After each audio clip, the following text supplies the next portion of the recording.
On est content de vous retrouver sur Gueule Afrique Télévision. Dans cette production, nous vous parlons spécialement du football. Après avoir passé toute une saison sans jouer, Chancel Mbemba sera enfin libéré de son contrat à partir de ce lundi 30 juin 2025. S'il s'est contenté de matchs de l'équipe nationale uniquement, les capitaines des Léopards arrivera cette fois à Guéry contre le Sénégal en septembre prochain, en marge de la poursuite des éliminatoires de la Coupe du Monde de la FIFA 2026. Alors Mbemba va quitter Marseille et plusieurs clubs sont déjà sur le coup, notamment le Paris FC. Selon Foot Mercato, la direction du Paris FC serait prête à offrir un beau contrat à Chancel Mbemba pour le faire venir dans la capitale française. Des premiers contacts auraient également eu lieu et la décision finale revient au défenseur congolais libre de s'engager où il les souhaite. Il faut dire qu'il est arrivé justement à la fin de son contrat après 3 années passées à Marseille. Mbemba va vivre une nouvelle expérience et une nouvelle équipe. Il faut préciser quand même qu'en janvier 2025, le club saoudien d'Al-Shabaab avait tenté d'approcher le défenseur central congolais, mais ce dernier avait décliné afin de finir sa saison en tant que Marseillais. Une chose est sûre, eh bien Mbemba va cette fois partir de l'Olympique de Marseille et il pourra donc retrouver le terrain parce qu'il a passé toute une saison sans pour autant jouer le moindre match officiel avec l'Olympique de Marseille. Et comme je le disais, il jouait uniquement des matchs en équipe nationale de la RDC où il est forcément titulaire parce que déjà il est dans le plan du sélectionneur et il est les capitaines, les tauliers de cette sélection nationale congolaise. C'est des bons augures parce que il pourra retrouver le terrain, mais la crainte c'est qu'il ne puisse pas contracter de blessures juste avant le rendez-vous crucial du mois de septembre prochain. Il pourra justement grappiller des minutes avant de revenir très fort contre le Sénégal. Un rendez-vous très important où la RDC devra forcément s'imposer afin de multiplier ses chances de qualification pour la prochaine Coupe du Monde de la FIFA. Il faut rappeler qu'au mois de septembre, la RDC jouera d'abord le Soudan du Sud, ensuite le Sénégal à Kinshasa au stade des Martyrs. Ce sera à l'occasion de la 7e et la 8e journée des éliminatoires de la Coupe du Monde de la FIFA 2026. Mbemba va trouver un point de chute.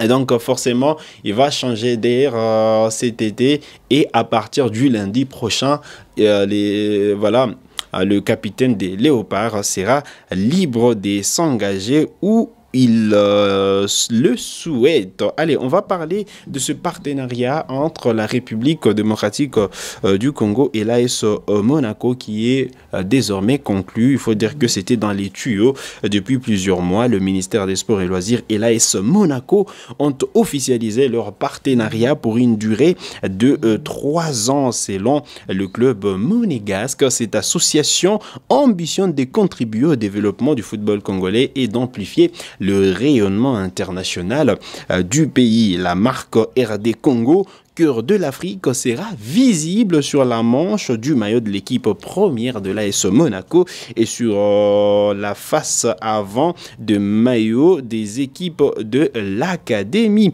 Cette annonce intervient quelques jours après celle de l'officialisation de la collaboration entre le ministère du Tourisme, cette fois, et sûrement l'AC Milan. La RDC a désormais de partenariats avec des clubs européens. Il s'agit donc de Monaco avec le ministère des Sports et Loisirs et l'AC Milan et le ministère du Tourisme. Bien des questions taraudent les esprits des Congolais qui vont gagner les Congolais évidemment dans ces partenariats. Il faut dire qu'en ce qui concerne ces contrats conclus avec l'AS Monaco, évidemment, voilà, on met en avant le développement du football congolais et voilà, amplifier le rayonnement international du pays. Donc, faire savoir, évidemment, mettre en lumière la République démocratique du Congo sur la face du monde. Pourquoi pas offrir une opportunité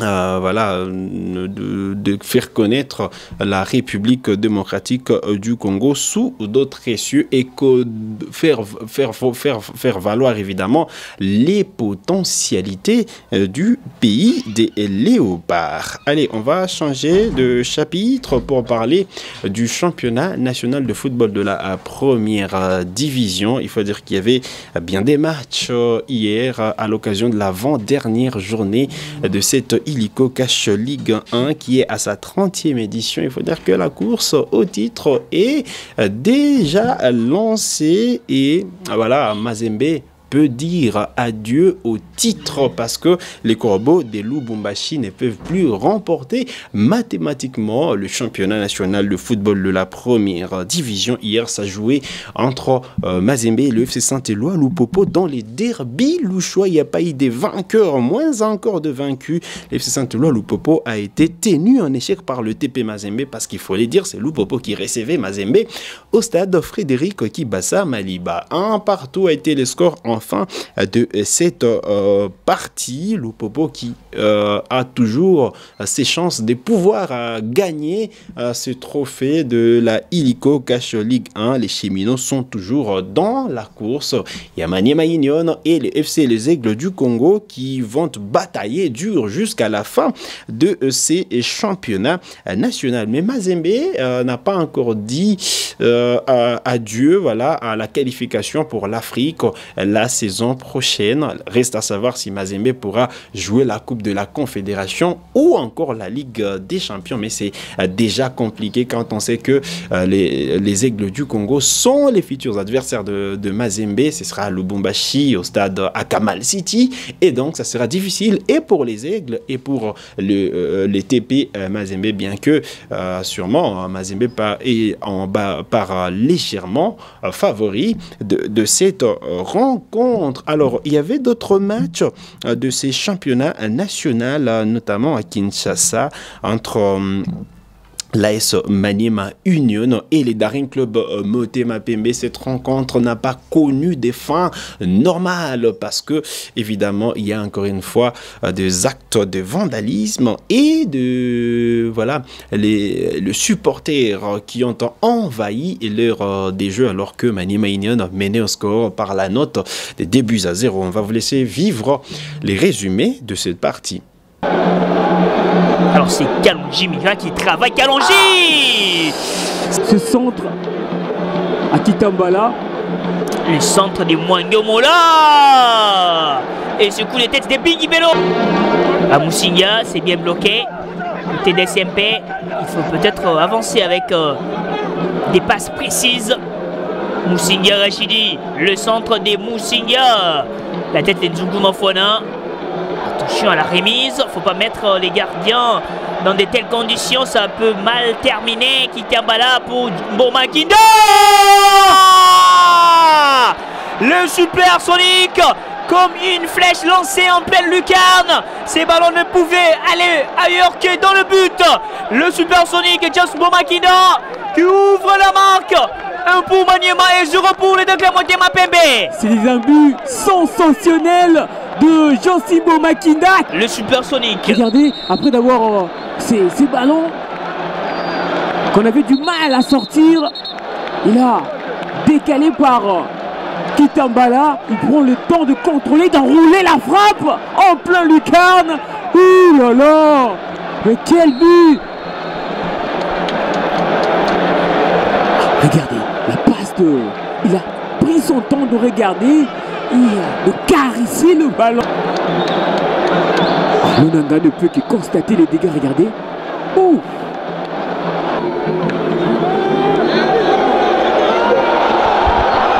Kitambala GFT qui soulève la tête. Le centre de Kitambala et l'intervention de Lunanga Jackson.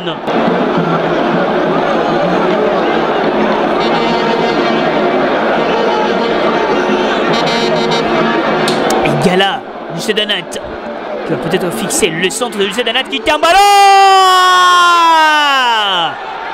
Les deuxièmes buts d'Emmanuel Union signé GFT Kitambala.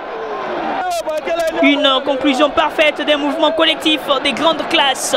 Kitambala Regardez, il n'a pas fait trop de mouvements. Ce centre et après la reprise.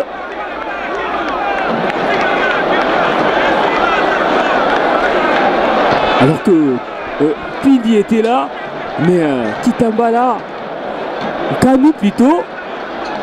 Et du coup, Kitambala, la reprise. La rencontre n'est pas allée jusqu'à son terme. Maniema Union qui menait qui menait au score, et il faut dire que le résultat de ce match est suspendu. Est-ce que Desampé pourra écoper d'un forfait alors que on est dans la dernière ligne droite du championnat national de football? Ça va être évidemment un coup dur. Et s'il faut comptabiliser une potentielle victoire de Maniema Union, il faut dire que les Aigles du Congo devraient se retrouver en première position avec 34 points, plus 17 comme goal des diff. Le Popo, c'est 32 points, vous le savez, plus 15 comme goal des différences. Maniema Union devrait se retrouver en troisième position avec 31 points, plus 16 comme goal des différences. Et donc, lors de la dernière journée, Maniema Union, pour espérer remporter le championnat national, Lupopo, déjà, Maniema Union jouera Lupopo. Il faut refaire le contexte. Il faudra battre Lupopo et espérer une défaite du FC Les Aigles du Congo à Lubumbashi. C'est dans ces conditions que Maniema Union pourrait être champion. Lupopo devrait être champion si, évidemment, Lupopo parvient à battre Maniema Union et que les FC Les Aigles du Congo ne s'imposent pas devant le TP Mazembe. Alors, une victoire du FC Les Aigles du Congo pourra justement clore les débats et l'équipe chère Avidier et Chimanga sera automatiquement champion de la Illico Cash Ligue 1. Voilà donc l'essentiel à retenir en ce qui concerne cette course au titre. C'est extrêmement serré, ça va être serré jusqu'à la dernière journée et on va vivre évidemment une semaine mouvementée en championnat, la toute dernière semaine de la saison, et ça promet du régal. Allez, vous avez des questions, laissez-les nous en commentaire, on se fera le plaisir de vous répondre. Vous êtes nouveau, nouvelle à la chaîne, cliquez sur s'abonner, activez la cloche des notifications pour ne manquer aucune de nos prochaines publications, likez cette vidéo si elle vous a plu et merci de nous avoir suivis.